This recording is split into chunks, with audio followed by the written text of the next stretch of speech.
Welcome everyone to today's LIDC research seminar. And the aim of our seminar series is to really shine a spotlight on both the known and lesser known research and initiatives in global development. And today, as you know, our seminar is on COVID-19 and religion and health messaging. And I think we can all relate to the very negative aspect of this, from churches in Florida encouraging members to buy bleach, to the role that church attendance has and other religious gatherings have played in the drivers of the transmission of this disease. But there's another positive side that we often don't hear very much about either. About faith leaders are often perceived as more trustworthy than health officials, certainly in the global south and element countries regarding public health messages. And many faith communities have embraced online platforms. I think there's a Facebook group of over 6,000 clergy of various traditions across the world sharing resources on how mosques and churches can support infection control. And we have a very interesting lineup of speakers today, so without further ado, we'll move on to our first speaker. So I'd like to welcome Dr. Mehmet Özalp. And Mehmet is an associate professor at Charles Sturt University in Australia. He's the founding director of the Center for Islamic Studies and Civilization. He's also the founder of ISRA Australia, which is an education research organization which focuses on providing information and educational services on Islam. And his research interests include Islamic theory, history, and contemporary issues around Islam. So welcome, Dr. Özalp. Thank you very much, Claire. Thanks for having me in this gathering, and good afternoon to you all. There's a good evening or good night in Australia. It's at the moment 10 p.m., but I'm very happy to be part of this conversation. And I think we all know that we are going through some extraordinary times on the planet's history. Certainly in our lifetime, we haven't seen a disruption of this sort. In Australia, it's doubly been affected. Just before the coronavirus pandemic, we had these 6-month bushfires that ravaged the country. And just when that was over, the coronavirus situation came up. Obviously, I'm going to focus in this short 10 minutes on the impact of this situation on Muslims. And I will do that in 3 ways. 1, on the daily lives of Muslims, 2, on the religious observances of Muslims, and thirdly, some theological explanations around, if you have time in that time, around how Muslims are interpreting what's happening around the world and the reactions to this coronavirus. So if I may begin with the social and personal implications. As always, Muslims are living in societies. Particularly, I was watching the Muslims living in as minorities in Western countries or European countries, and obviously they've been affected just as everyone else. Perhaps the only difference, I could say, a number of differences. The first one is that Muslims generally have large families, and these lockdowns have really affected them in a negative way from a social engagement perspective. Like they could not visit their parents, and that large families. In some cases, people get visitors, were getting visitors every day, and that kind of stopped. And the other thing Muslims often do is, as a customary part of greeting, is shaking hands and hugging. You actually hug 2 or 3 times sometimes, and that had to stop. And you're so much used to it, and you just go for a hug and then you stop. And now you're used to not hugging, and it's going to be, strange to going back to it as well. So, but because Muslims also have those strong social connections, they maintain that through Facebook and other social media platforms, including, obviously calls. And so I think they've done well in terms of mental health, the problems that comes with isolation. I would say Muslims did pretty well. Now, in terms of the impacts on religious practices, I think this part has been quite major on Muslims because one, we just went through Ramadan. It just coincided with the Ramadan, which is an extremely social month and a month that Muslims maximize interactions. They go to mosque every day, every night. There's 1 hour prayer. They break fast together in invitations of dinners. All of that stopped, and it's never. Everyone was kind of feeling that impact more so than the social distancing aspects. They could not really enjoy Ramadan, and they tried to. Muslims tried to focus on individual reflections and being with the immediate family. But I think this Ramadan, everyone's going to remember this. In terms of the prayer services, the Friday prayer attendance is very compulsory in Islamic practice. So that has stopped, and actually that's been the biggest challenge for Muslims. And some Muslims around the world, countries, especially Pakistan, they kind of resisted closing down mosques. And I'm still not sure. I think it's still in places in Pakistan, mosques are still open.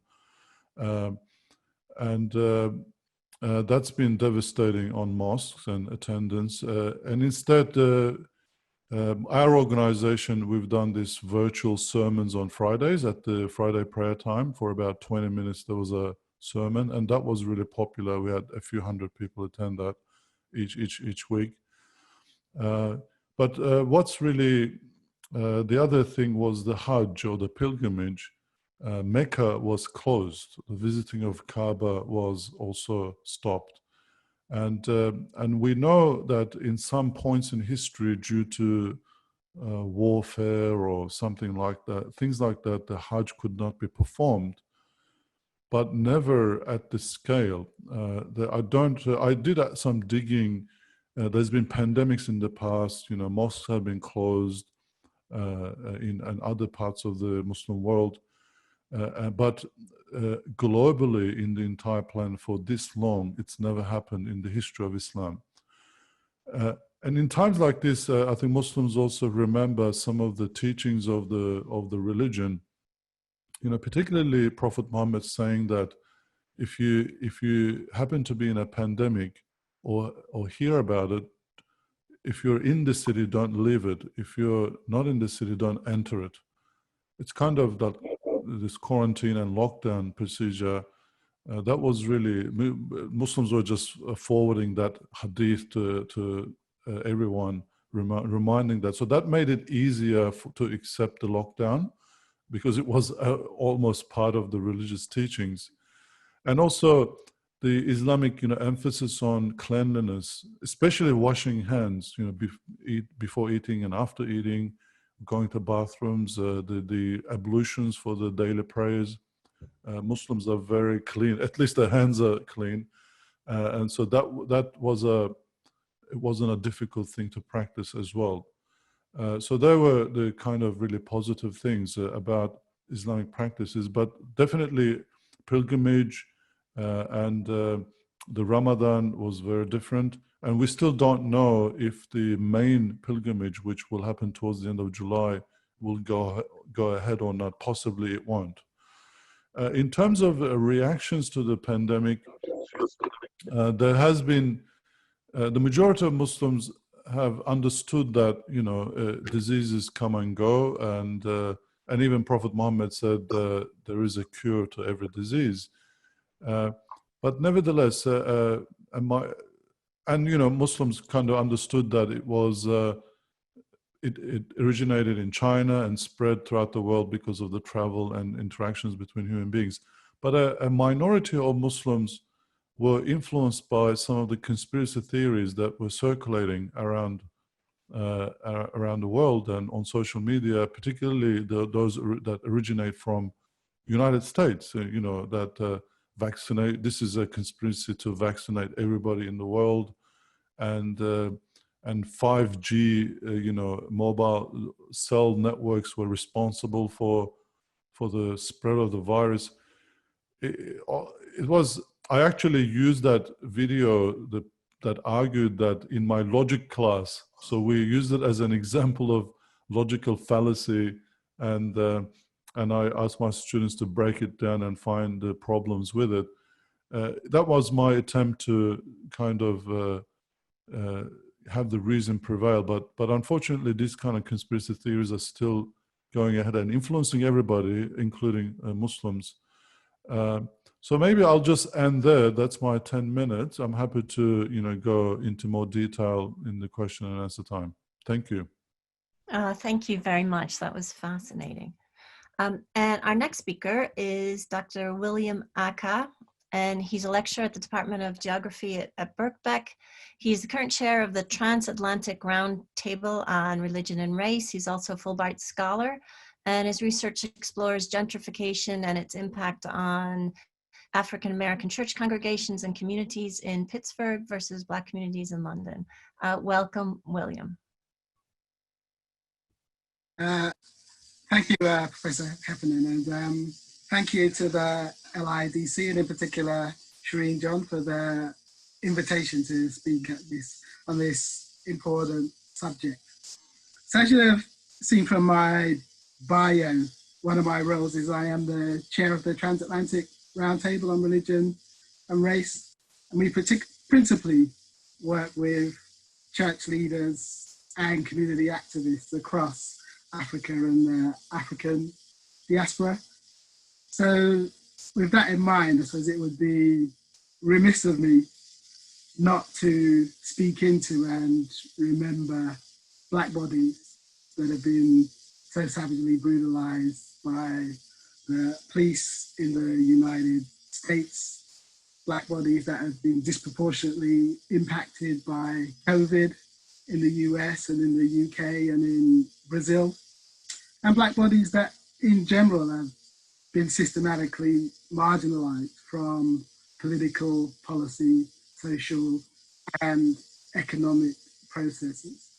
So I frame my remarks in a sense with the weight of those injustices on my mind, but that thinking about how through religious discourses, positive and negative, that we trust that these struggles will not be in vain, and that seminars like this can make a tangible difference in the lives of marginalized communities. So I actually just want to make three main points. The first point is to recognize the importance of religion in discourses, discussions, policy framings in relation to things like COVID, particularly in the development context. Whenever we think of religious discourses, so if we use normative language, are they good or bad? I don't really like to use those, but one can't fail to recognize its importance. That is the lens through which billions of people around the world, that is their lived experience and the way in which they live their lives. So we have to recognize its importance. So, for example, when the president of Tanzania, John Magufuli, when he uses religious rhetoric, when he calls Corona a satanic virus, and that is calling on the nation to pray, for 3 days, that would resonate with billions of people of a Pentecostal persuasion who view the world through the kind of lens of good and evil, and that one prays for health, one prays for healing. There are discourses that bad fortune, ill health are the work of the devil. Now, there are other African presidents, leaders in the Caribbean. They've called on leaders of different faith persuasions to pray through this crisis to help their citizens. They haven't been as, deleterious or damaging to public health in the ways that the Tanzanian president has had, but nevertheless, they've called on faith leaders, seeing them as important. And I suppose we shouldn't fall into the trap of just saying, well, it's only Black and brown bodies that use spirituality to think about these processes. Donald Trump held up the Bible upside down, didn't he? And went to a church to appeal to his base. So again, trying to appeal to a particular experience using religion as the discourse to do that. But recognizing that, understanding then that religion, and particularly in the country from the African diaspora, it's very important to the real life lived experience of so many people. So then when thinking about discourses and framing, it's important, I think, to understand and recognize that and not to ignore it, and to think about how those deeds then drive concerns around health. And that's principally the second point, is then what drives the actions of religious actors in the policy environment. And again, it's important not to be reductionist, that people of faith are presidents, they're policymakers, they're public health officials, they're doctors, they're nurses, they're cleaners. So they are engaging with public health issues, they are engaging with issues of science, they have cares and concerns for their communities. But their faith then also interacts with those other ideals that they're dealing with. They're also dealing with the social, economic and political ramifications of what's going on in their country. So they all influence their response to COVID. Let's think specifically then about some religious motivations, and again, thinking about it in relation to African and African descendant Christians. But again, there might be, from the religious specific aspects, again, diverse motivations. So thinking about some biblical notions, Luke chapter 4, Matthew 25, helping the hungry, clothing those that are naked, taking care of the stranger. So seen in this context, churches, other faiths across Africa and the diaspora, being on the front lines, helping the vulnerable, helping the poor, carrying out good works and good deeds. And that increasingly these networks of churches are operating from the individual to quite sophisticated international networks, with Christian NGOs working with churches on the ground in places to provide services that might not have otherwise be there. If you name the denomination, you'll see that they have a development arm that works with Christian groups on the ground and through which they provide services. And not just kind of practical services, but also advice, guidance, theological and other forms of training. So World Council of Churches giving guidance for churches about social distancing, about appropriate ways to try and conduct services during this period. So one can see that there's quite a sophisticated and diverse range of responses.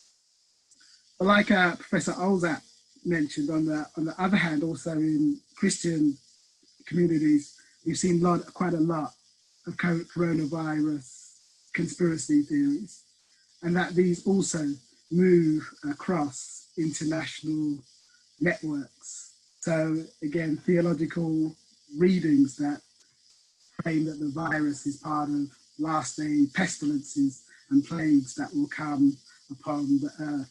Again, similarly, 5G conspiracy theories that the vaccine is the mark of the beast, and that you won't be able to buy and sell if you take on board this vaccine. And again, what's interesting is the ways in which these discourses travel.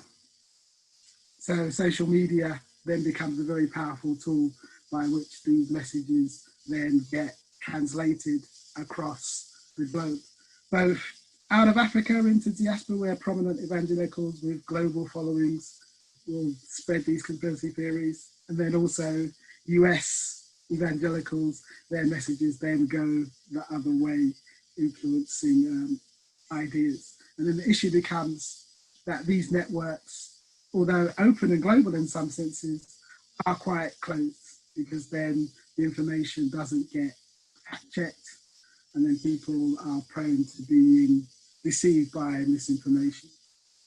So the last point to wrap up is, so like I say, thinking about discourses are important, practice can be varied, but what I would argue, perhaps what's lacking at this time is, where is the broader unified call for justice that's stemming from faith communities during these crises?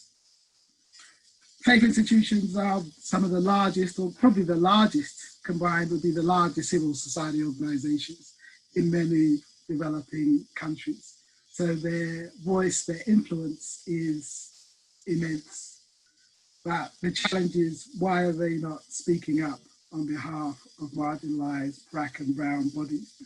Why is there not a theology of justice, a theology of the sacredness of black life that might help people to deal better with pandemics and crises?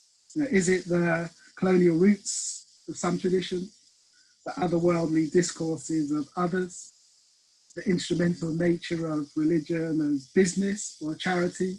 Is that hindering the movement of faith-based discourses that will directly speak into the social, economic, political, and social inequalities that drive and exacerbate such pandemics? What will it take for the African descendant faith traditions to fight for equity and to fight for justice for the black body? And I'll leave it there. Thank you. Thank you, William, for that. All right, so our next speaker is Tahireh Dinesh. She is a consultant, an author, and a human rights activist. And her work investigates human rights abuses against minorities based on religion, ethnicity, gender, and age. She's a public speaker and educator, and informs a wide range of organizations, from governmental and international bodies to the media, around human rights and global development. Welcome, Tahireh. Thank you very much for your kind introduction, and greetings to my fellow panelists. It's a pleasure for me to be in your company.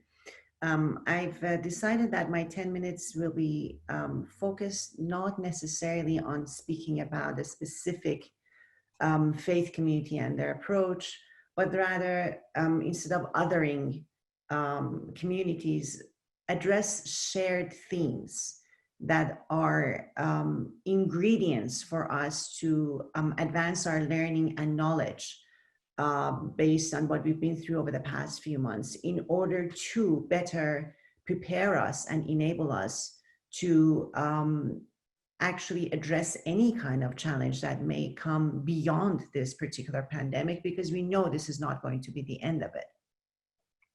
So I wanted, in that light, I want to talk about the instrumentalization of religion, because as we all know, although there are principles in sacred texts of all divinely revealed faiths about acts of goodness, about the importance of being of service, the importance of cleanliness, the importance of being an instrument for betterment of our communities and beyond, there are really no policies as such in any sacred scripture that we could say, well, this is a religion's position on the COVID, because that just doesn't exist at this point. But instead, actually, what has happened in many countries, including one that I've worked on a lot, namely Iran, there's been an instrumentalization and a sort of a self-serving interpretation of religion in order to advance certain, perhaps, economic agendas by the authorities. So in that light, if we look at, for example, because I was asked to primarily speak about the experience in Iran, although what we see in Iran is not unique to that region, but it cuts across a number of other countries and parts of the world.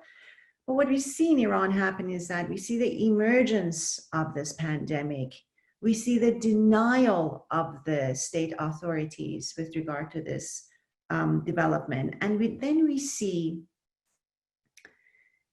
a sort of what they call a pandemic populism that arises out of what was referred to earlier, conspiracy theories that have been developed to address this phenomena. For instance, in the case of Iran, we saw, along with the denial of this happening, we saw the emergence of extremist views of religion. Because as we saw in that case, we see the same thing with the United States. We've reached a point where the state authorities and faith leaders have clearly come to recognize that this is a serious danger to our welfare and have taken the necessary steps to protect the masses from the harm that this besets us. But then we see certain elements in communities denying their guidance and leaning towards fanatical views of religion. I'll give you an example.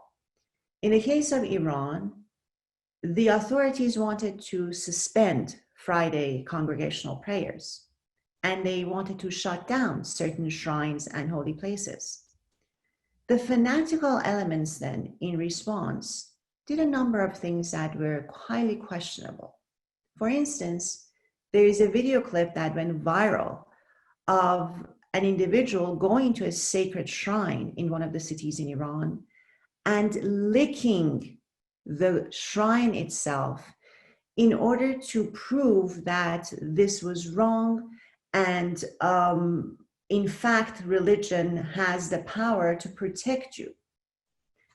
We then saw individuals who denied government authorities' orders to avoid congregational events that are a huge part of the Islamic community, and again became active participants in spreading the pandemic. So what emerges out of these many examples that I don't have the time to go through, in the case of Iran, in the case of we've seen it even in China, we've seen it in the United States, we've seen part of it here even in the UK or some of the South Asian countries. What emerges is the necessity for us to balance what we view as sacred or religious thinking with methodical or what we call secular sciences. Because in order for us to maintain our health, which involves both what we call metaphysical or spiritual mental well-being, as well as our physical and other aspects of our welfare, requires a balanced approach to the realities of any phenomena of this nature. In order for us to be able to read our reality, we need to rely both on spirituality and religious way of thinking, as well as sciences. We need the power of prayer because I believe it is the most effective means of actually dealing with healing and maintenance of health. And this is not just a claim that I make. There are many studies that are now proving the power of prayer, and prayer, of course, being a shared experience in religious communities. One of the other points that I want to talk about is the role of religious communities in their response to this phenomena. For me, two things emerged. One was that in the face of conspiracy theories and othering mechanisms that we've seen, for example, we've seen the response of some individuals and communities calling this a certain nation's virus. In the case of Iran, we had a so-called scientific figure go on national television and use a religious minority, the Baha'is, to say they are the ones that have produced this virus in the United States and targeted it against our genetic pool in Iran, which isn't true because the virus had been in China and Italy and elsewhere. So what I've seen emerge out of those who are truly people of faith and belief is a heightened awareness of the power of prayer, We've seen many people come together from different walks of life to pray together. We've also seen an unprecedented, I believe, from what I've seen emerge, because I've been watching the news very carefully. We've seen an unprecedented level of solidarity where people don't question, what do you believe in? Do you pray facing this way or that way? Coming together to address the socioeconomic needs of us as a global family. So people have been caring for each other's children. They've been providing food and medication for those who are not able to have it. We've seen religious institutions, along with third sector and government institutions, donating in terms of both material means as well as human resources. So there's been this, I would say, global awakening to the reality of the message of every faith, which is really we are children of the same creator. Now, that's a creationist view of reality. There is the other school that is evolutionist. And I see actually a coming together, a marriage of individuals of different colors, of different ways of living, of different cultures, of different genders and sexual orientations and faiths emerging together. Of course, we have shortcomings. Of course, there have been unbelievable injustices in terms of the rate of both the way COVID has affected and the way we have provided access to healthcare and other socioeconomic rights in the case of the African American community, in the case of the BAME here in the UK, in the case of the Aboriginal population in the United States and Canada. Of course, there are many injustices that need to be worked out. And that's why people like me have a job, because we keep going to mitigate and eliminate these. But on the whole, I've been incredibly encouraged to see such awakening, such sense of solidarity. And I'm very much looking forward to maintaining and expanding this level of collaboration. Even this panel in and of itself, I think, is an achievement that needs to be celebrated. And I'm very hopeful that in the months and years ahead, we will be able to develop a couple of capabilities as individuals and as societies. One is the capability of discernment. We talk about the fact that we're in a post-truth world. I beg to differ. I think in some ways we're in a pre-truth world, because for the first time in our history, we have the instruments and the capability and the consciousness of rising above what we're told and investigating for ourselves. Again, we need to improve that capability. But I think we are in a pre-truth era in some ways. And I'm very much looking forward to, I've already started a couple of projects to work with young people on the capacity of discernment. We may call it, media literacy or research skills or whatever. But at the heart of it is the capacity to discern what is real and what is not. And that's something that relies on your sense of justice. And I believe a foundation of justice, as my faith community, the Baha'i community, advocates, is to be one pillar of it. There are many pillars. So one pillar is to be able to see with your own eyes, hear with your own ears, and assess for yourself independently and dispassionately what is real, and to use that reality as a source of empowerment, enablement, and service to your community. So these are just some preliminary thoughts that I wanted to share, and I look forward to perhaps being of service during the question and answer period too. Tahiri, that was really amazing. Thank you for that. Our last speaker is Clive Arede, and he's a former Eucharistic minister of the Roman Catholic Church. He's a member of the British Humanist Association and a founding member of the Association of Black Humanists. And the aim of the organization is to provide a safe space for non-religious people to support reason, rationality, and critical thinking. He works primarily with the African diasporic communities, a perfect follower to the last presentation. Welcome, Clive.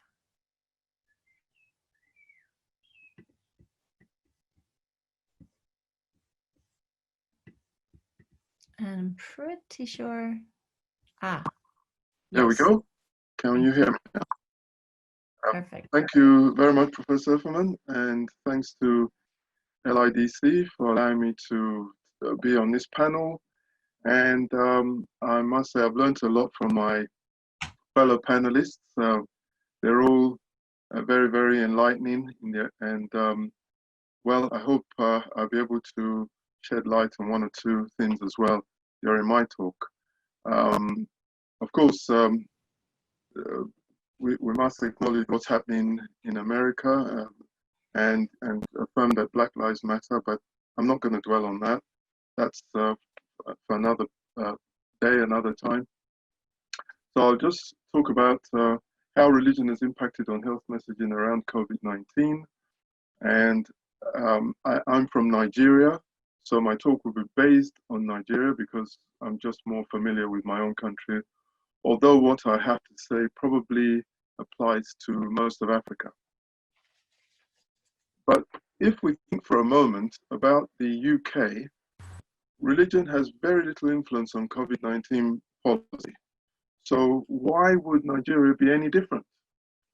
Well, Nigeria is nominally a secular country, but in reality, the relationship between government and religion is one where religion exerts tremendous influence over government. So whether that's in the northern region, where Islamic Sharia law reigns, or the predominantly Christian South. A survey found that 95% of Nigerians are religious, where religious is defined as either Christians or Muslims. The other 5% are probably traditional religions. Nigeria was second only to Ghana, which is 98% religious.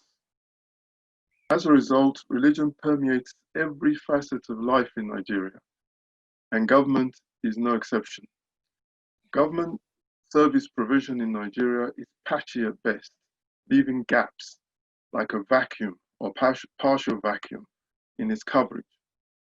And as we know, nature abhors a vacuum, so religion often fills in the gaps left by the government. So, for example, in education, Nigeria has 174 universities, 79 of which are private universities, and 39 of those are church-owned or affiliated.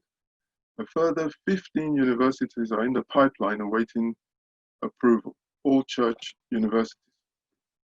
Federal government and state universities charge about $500 per year in US dollars, but they suffer from poor infrastructure, student unrest, frequent strike actions, and so on.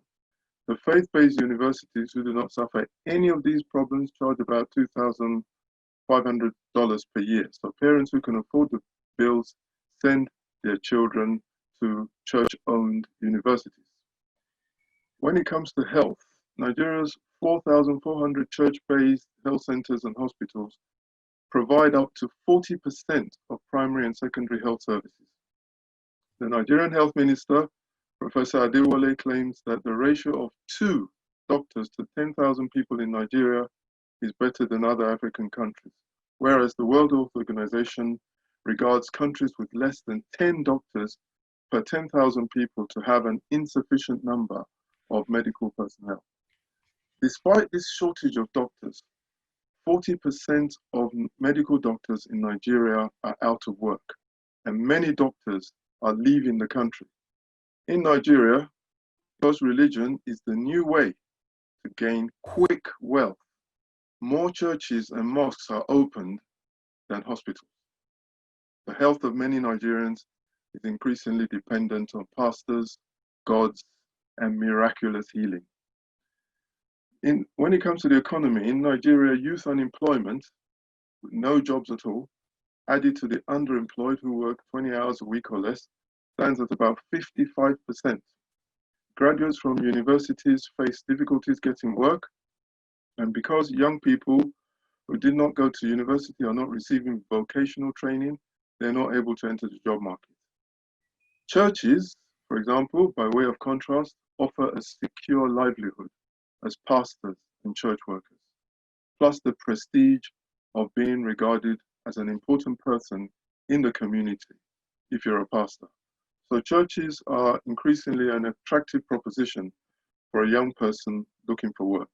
In addition to the factors just mentioned, there's a strong traditional attachment to religion in both literate and illiterate people in Nigeria.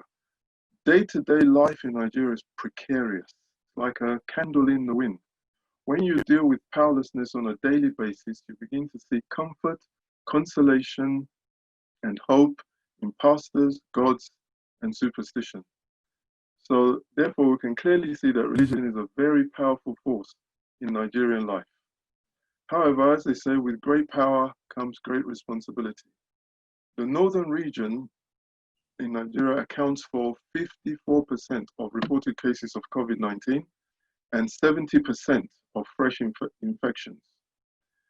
During Eid, which is just after Ramadan, the prayer grounds were unlocked from Kano to Borno, despite the brewing crisis in the region. In Kano State, Muslims observed the Eid prayers in large congregations without adhering to social distancing rules, and most people were not wearing face masks. In southern Nigeria, the government imposed a uniform ban on interstate travel and a nationwide curfew from 8 p.m. to 6 p.m., as well as specific regulations for guidelines for restaurants, places of worship, workplaces, and so on. Now, there's been a big pushback from ordinary Nigerians and business owners who thought that the lockdown would not work.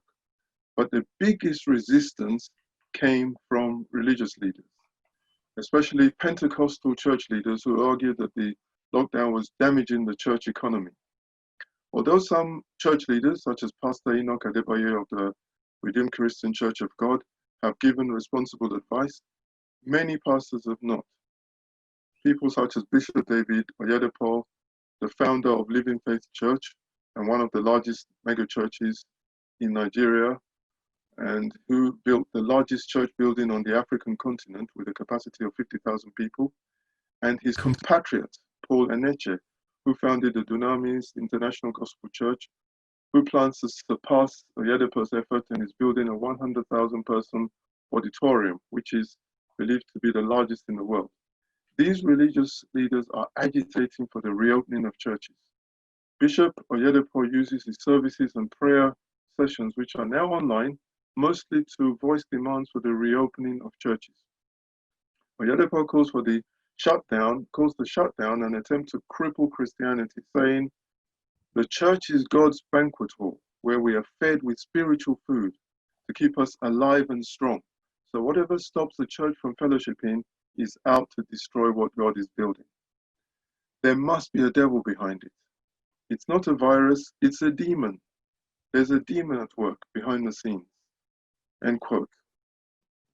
So the never-ending quest to grow their churches and amass wealth, the clerics make irresponsible faith-healing claims that may jeopardize their own health and the health of the public.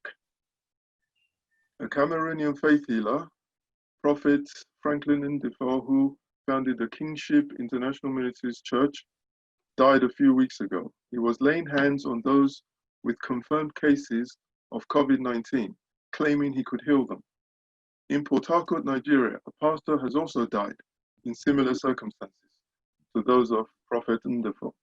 Other pastors, such as Bishop Sam Zuga, the founder of House of Joy Ministry, has expressed his willingness to treat anyone infected with COVID-19. And some, such as Apostle Johnson Suleiman, claim to have cured COVID-19 patients.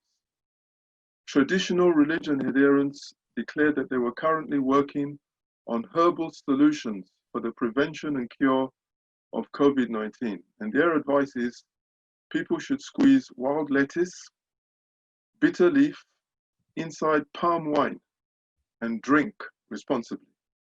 It can also be rubbed on the body as a sanitizer, and also daily consumption of popcorn is recommended. End quote. So please don't try this at home. In conclusion, religious leaders can play a key role in building more inclusive, cohesive, safer, more resilient, and more united societies. especially in troubled times. But faith healing claims about COVID-19 have serious repercussions on public health, and they must be challenged robustly. Thank you very much. Okay, thank you for that. And I'm sure everyone will join me in a virtual clap for those amazing presentations. I mean, yeah, what a journey we've been on. Wow. Thank you. So do we have any questions from the audience? I can start us off. Every single one of you mentioned conspiracy theories within different context, within a different. So why is it so that the conspiracy theory is so closely allied to religion? Why is it that it gains traction among these more extreme communities and it spills out? I mean, do we have any sort of views on that? We can see that it's happening, but why does it happen?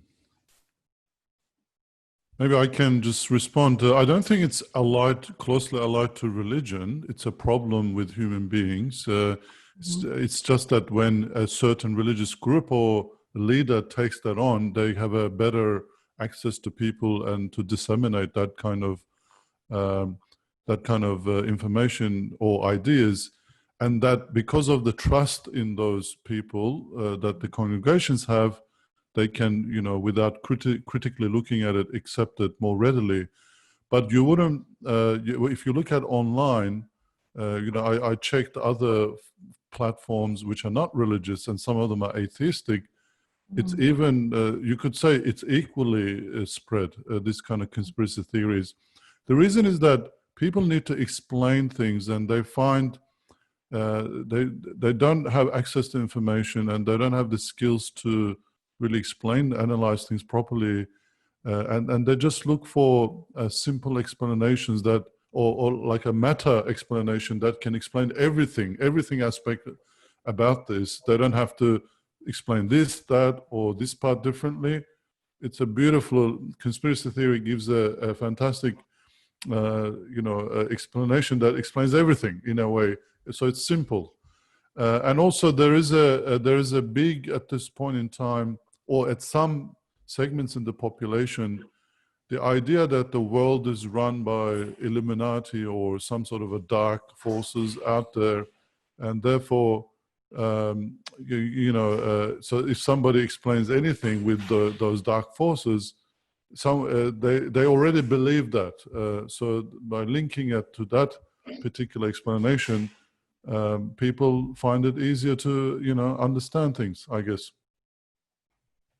Thank you for that. Does anybody else want to comment? Yeah, if I may add, because I refer to it, and of course this is the phenomena that, exactly as Mehmet kindly mentioned, this is not just limited to people of faith and religion. There's the vaccine conspiracy theory, there is the profiteering conspiracy theory, there is the this country wants to take over the world's globe, WHO has this and that. So there are a range of conspiracy theories which, altogether the body has been called the pandemic populism sort of, track that people have jumped on to try to, I suppose, take hold of people's minds. Because as, Churchill said, the empire of the future is the empire of the mind.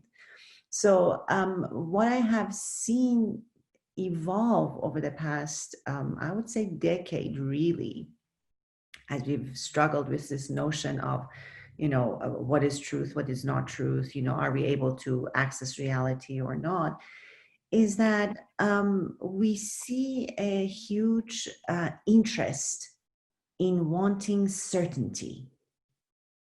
And there is a misconception that religion is about superstitions and very airy-fairy ideas, and science gives us certainty. We know 100% that aspirin works. But actually, the reality of scientific method shows us that these are just two bodies of knowledge, and only through methodical application of research and scientific approach to research, we can surmise to a certain extent what is the stronger likelihood of a certain scenario. We can never have certainty. And this is a misconception that hasn't really been popularized yet. And so people fall for misconception. It's something that emerged. I saw a meme that was going around when we became so conscious of the importance of our medical care professionals. Here in the UK, we have our beloved NHS staff, and of course around the world, everyone else. And so there was this image that went around about, I don't want to name individuals, but there's a certain celebrity that does nothing and earns about $30 million a year, and then a nurse that earns maybe 30,000, if that, a year. So to me, it goes back, this issue of conspiracy theories versus reality goes back to our understanding and our need to improve our understanding of the value of the universal versus the value of the particular. And we're coming to know that. We're learning to, place importance on our educators, on our caregivers, on our sanitation workers, because they're the ones that are actually the universal elements of our sustainable growth and development. And we have a few, sports figures or celebrity figures of other sorts who we value, who turned out to actually have no real pivotal role in our survival. So there's that gradual titanic shift in our understanding of what is value, what is universal, and its importance, because it affects the universal, affects every single one of us on the planet, and the unique that affects maybe just a few. So it's a huge answer to that question. But to be honest with you, I think we need to have that holistic thinking in order to understand why is it that we, hold on to superstition over the long term and maybe more painful process of finding out reality. Can I also add that just to be fair to people out there, the information sources are limited, even though, or maybe there's a pollution of information. You can't fact check everything. We know that there are sources out there that spread deliberately fake news, well, which becomes a bit of a scapegoat as well in the case of Trump. So this whole thing is confused in the world, and there is something called this red pill community out there who kind of don't believe anything media says, and much of this originates in the West. Just to give you one example, there's a YouTube channel called London Real, which has close to 2 million subscribers. It's not a religious channel, and they had 2 sessions with David Icke interpreting coronavirus. And for those who don't know, David Icke thinks that the world leaders are lizard people or something like that, So that kind of a platform is given to these things, and people are just totally confused. They don't know what to trust, who to trust. Mm. So can I just say briefly, just a slightly different angle. Why some Black communities are vulnerable to conspiracy is because they've been subject to conspiracy. In the US, the syphilis experiments make people reluctant to believe state authorities, even with COVID, isn't it? You had the French medical people saying we want to trial the vaccine in Africa because that's the place where we can do testing. So that also feeds into people feeling vulnerable not to trust the authorities, and then that lends itself to conspiracy theory. Clive, anything from? Well, I'm obviously coming from a non-religious viewpoint, and for good or for ill, we in the non-religious community, we tend to think that, we try to apply reason and rationality when we examine any claim. And so you have a high bar to pass straight away before we accept what you have to say. So I'm not saying we're immune from believing conspiracies, but we do our best to keep them out. You know, we want to believe what's true, as many true things as possible, and to reject as many false things as possible. And we don't always get it right, but that's what we try to do. And so, you know, anything I say after this will be interpreted as an attack on religion, but it's not. What I'm saying is we rejected the religious proposition because we think it's false. And it doesn't surprise us when people who have who are religious kind of are more prone to believing conspiracies, you know, because if you can believe some of the stories you get in the sacred books, then you can pretty much believe anything. Mm. I mean, personally, I think that, you know, we had a very small window where science could have changed the way we think about these things. But the way it's been handled with terms of scientific messages, the way it's been manipulated by the politicians, I think people are just left with, well, the scientists aren't going to come up with a solution either. So therefore, there's more room for these kinds of theories. But yeah, interesting. There's quite a lot going on in the chat, Shireen. Do we want to talk about, take some of these messages? Exactly. Yes. Thank you so much, Claire.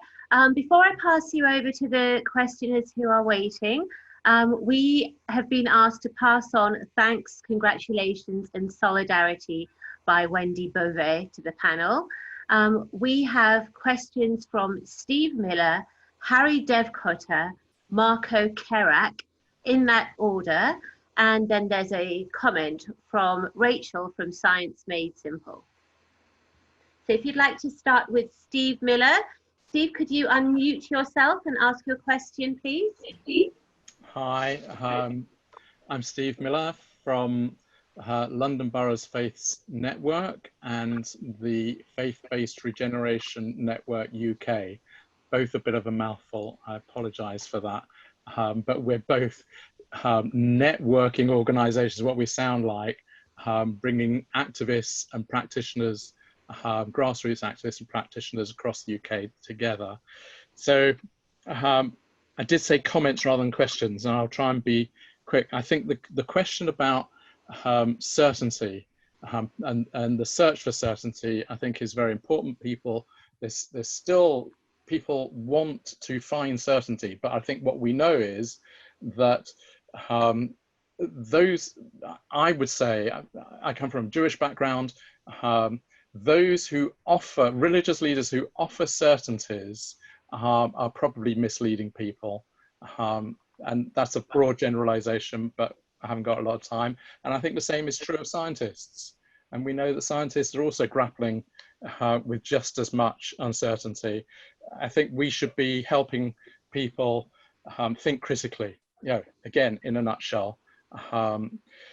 What we've noticed, I think, across the board in the UK, and perhaps surprisingly, because we are a secular country, I think most people would describe the UK as a secular country, but all of those religious organizations, places of worship that have offered services online have been overwhelmed with the desire for people to engage with something spiritual and not just from their own members. So I think that's a really interesting factor in the current story.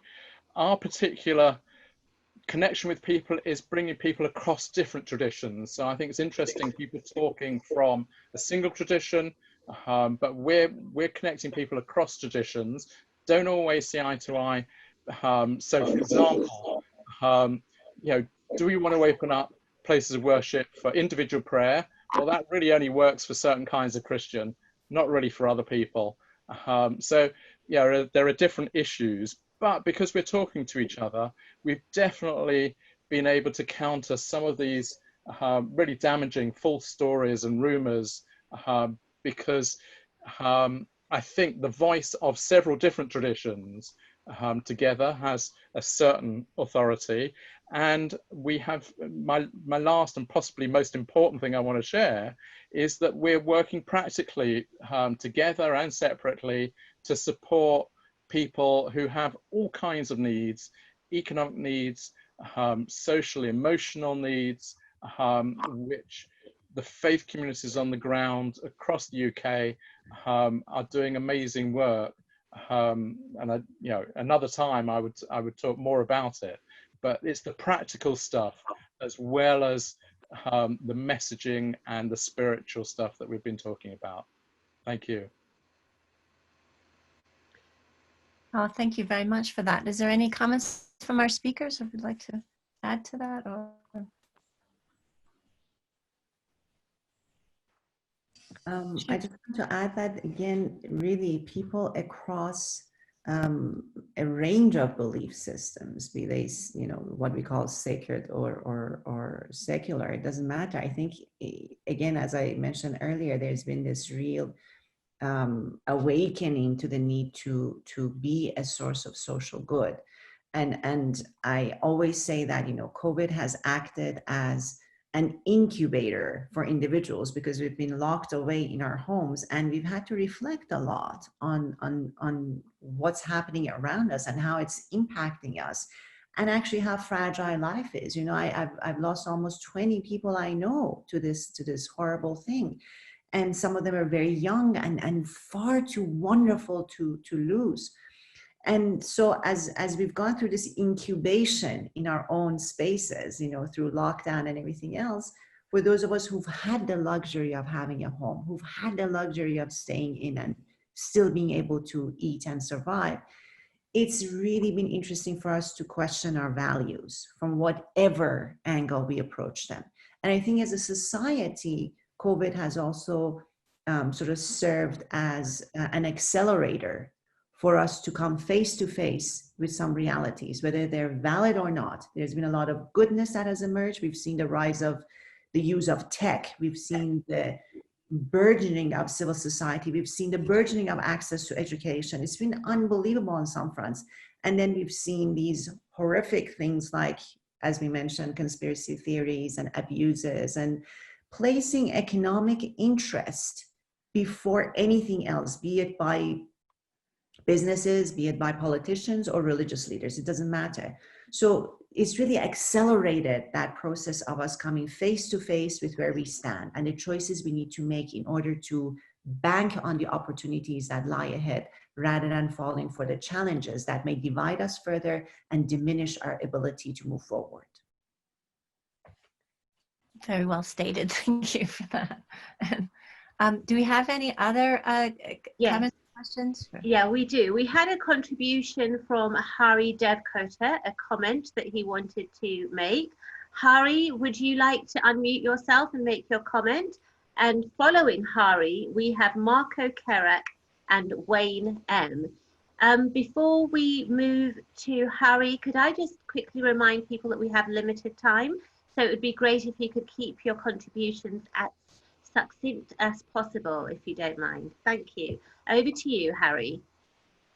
Thank you. Namaste for everybody.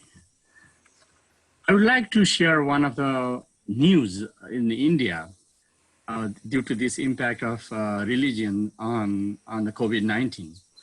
Because one of the religious group, they decided to organize a party of cow to drink a cow's urine. So, I mean, this is the religious leaders can be direct on positive impact. So I want to ask to our panelists, for example, the professor was up, what he said is now they are, without hugging, they say, our culture, we say is namaste to make a social distance. Same as for the cow's urines drinking party, the religious leaders direct on positive direction or negative direction, I don't know. So I want to ask the panelists the positive impact on changing from the religious leader to community. So how you can measure and what will be the impact in future? Thank you. I'm not sure if I got the question right. The drinking of the cow's urine, it wasn't Muslims, right? It was just No, Hindus it is did Hindu. that. Yeah. Yeah. Look, I think we have a bit of a negative impression tonight of religious response. There's definitely, the conspiracy theories, fundamentalists, and conservatives out there. But I would say the majority, like 90% of the Muslims that I know, have really handled this really well. They haven't gone into conspiracy theories, or they haven't really explained it with devil or something. It's a catastrophe that it's a test. Like the normal religious response to tribulations of life is that it's a test for us to see that how we're going to respond. And if we're patient, we will be successful. We will grow out of it, learning something better and growing as individuals and human beings. That's a very important Quranic message, chapter 3, verse 143 onwards. So that's how they looked at it. So they tried to patiently persevere through this, and it seems that it's over now, at least in Australia and some parts of the world. And we can get on with life. And that's the power of religion, that it can help you go through these challenging times, and added to that the spirituality that comes with it. Like, even if somebody religiously says, look, this is God's punishment on me, I've done so many mistakes, in their reality, that's good. If it ends up being a transformation for them, it's just that I can't say that to that person, so you must have done something bad, that would be judgmental. But in people, in their subjective experience or what they know about life, can appeal to religion and the power of religion to help them get through it. And I think that's what we're seeing majority of the cases. The reality is that these conspiracy theories will be with us, and that there is internet and social media where people have YouTube channels that they talk about this every day. They're spreading this because of the communication ease. As a religious leader, in my non-academic life, I try to, make sense of this with the people that I reach out to, and help them not get sucked into things like that. If I may add a couple of words, in the case of Iran, there was also a gentleman who went around on the internet with this video and proclaimed the effect of drinking camel's urine on dealing with COVID-19. So we had a similar phenomena coming out of this particular school's interpretation of Islam. I don't want to say this is Islam. There's an element of interpretation, as I said in the beginning of my presentation, that we need to take into consideration, because we can't say that what's being done is actually correct in the name of religion. But what I wanted to add also is that with regard to the issue of what we believe can or cannot work, particularly about the power of prayer. There are many, as I mentioned earlier, there are studies that have been done even at Harvard Medical School that talk about the impact of a person's belief and perception of power of prayer. And it's not just something that is exclusive to people of faith or religion. You have individuals who believe in the power of crystals. You may have individuals who believe in the power of a certain statue. You may have people who believe in the power of a tree to have healing influence on their being. So it's really about how we perceive something and using that something to have that placebo effect on our wellness and our well-being. So I want to be far more inclusive in allowing individuals to feel that if they so choose to believe in a metaphysical experience, to have a healing power for them, I say, why not? If you come to me and say, you want to do this and this, it'll heal you. I would like to allow individuals to discover for themselves whether it works or not, because I think for far too long we have told people what to do or not to do, and have eliminated that right to investigate what is reality. And if there is one thing really about the dignity of human beings, which we value in the human rights community, is that freedom to explore something without harming others within reason. So it's very important for us to again, I would like to go back to what I've said before. The issue is not religion versus non-religion. We're talking about how beliefs form our reality and how we need to apply a methodical, logical approach to exploration of reality in order to understand as much as we can to get close to what we call certainty. But of course, we know now with quantum physics, there is no such a thing as certainty. It's a lot has to do with what you focus on that becomes your reality at that point in time and at that particular place. Okay, thank you for that. I think, is there any final questions? Because I'm very conscious of time. I think if we could take one question from Marco Kerak. I don't think we have time to cover anybody other than that, but Marco's point echoes a few points that have been made in the chat. So Marco, if you'd like to ask your question quickly, please. Yeah, thanks very much. So my name is Michael Carrick. I'm an associate professor at the London School of Hygiene.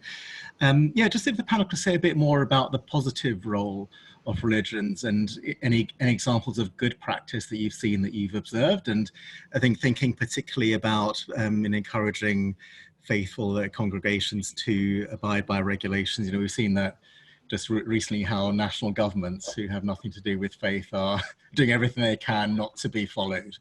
But you know, I think there certainly have been a number of religious leaders who have taken steps, you know, practical steps, have encouraged followers to follow regulations, and also putting a potential role in the long term. I think people rightly have been highlighting not just the direct effects of COVID, but all the indirect effects, the effects on mental health, well-being, etc. afterwards, and you know, potential positive roles that faiths can play there. So I wonder if the panel had any more comments or examples of that. Thank you. Somebody like to respond to Marco? Yeah, thank you, Marco. Yeah, I think as I put in the chat, a lot of positive ones. Just give one example from UK context. So attend something called the Wellbeing Cafe. It's like an interdenominational forum where church leaders across denominations who would otherwise wouldn't have spoken to each other and meet together each day at 10 o'clock and discuss issues pertaining to their communities, what's happening with COVID, how to support each other and work together to form an effective bridge, and also talking about issues of mental health and well-being, financial support for communities and organisations. So that's just one, and I know that that's replicated as well on an international scale with different organisations. So I think there are a lot of positive things going on in relation to religious responses to COVID. Any comments from our panel? I've seen examples. I've received news of examples from some of the fundamentalist and sort of fanatical parts of some of the Middle Eastern countries that shall remain nameless, where minorities have received help from their neighbors who in previous times would not only ignore them, but may even spit on their face and consider them as unbelievers. So that turn, you know, one of our panelists talks about a hadith from Prophet Muhammad. I think there's been this turn, again, this shift in consciousness where people have come to realize that at the end of the day, we need each other. If we don't care for each other, whatever happens to you is going to happen to me. And I think this understanding of the weakest link, you know, one individual decided from what we know so far, I don't know, that may change, but one individual decided to eat something that wasn't proper. And here we are, millions of lives later. So that interconnectedness of us as a true global family, for me, has been incredibly encouraging for me to see minorities being accepted, people cooking for them, touching them, caring for them, has been incredibly moving. And I'm very hopeful for our future.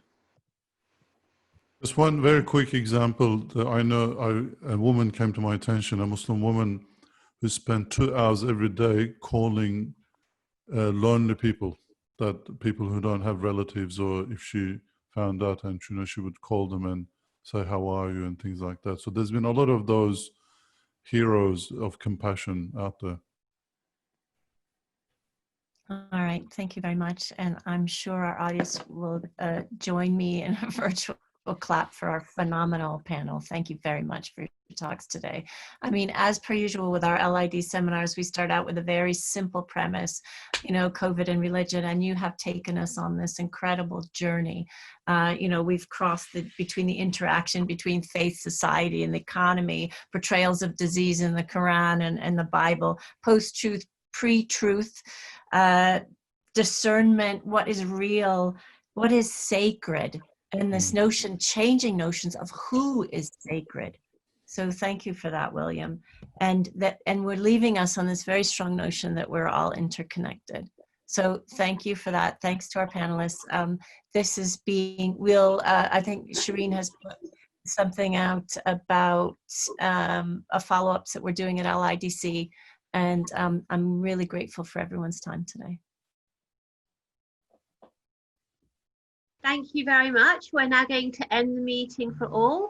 I will be in touch with everyone who registered for this to let you know what else we're doing and how you can keep in touch with LIDC and better still become part of our network. But in the meantime, thank you very much to our wonderful panel and our chair, Professor Claire Heffernan. Thank you. Thanks, Shireen. Thank you all. Thank you very Thank you. much. Thanks.